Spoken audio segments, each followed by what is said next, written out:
Hello everyone and welcome back to another video from Crazy Gamer. In this video, I'm going to show you how to uninstall the Scatter Slots game on your device. So let's get started right away. Now if you wish to uninstall the Scatter Slots game, then depending on whether you're using Android or iOS, open up the iOS App Store or the Google Play Store.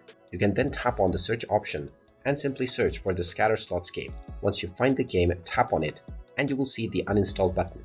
Tap on the uninstall button and you will be asked whether you are sure that you want to uninstall this game. Tap on the confirmation button and now this will uninstall the game right away. You can also locate the game icon and long press on it and you will see the uninstall button right away. You can once again tap on this button and provide your confirmation and the game will be removed from your device. And there you have it. That is how easy it is to delete or uninstall the Scatter Slots game on your device.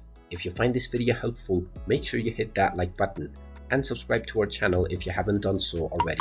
Also ring that notification bell to never miss another update from us. Thank you for watching and I will see you again in the next video.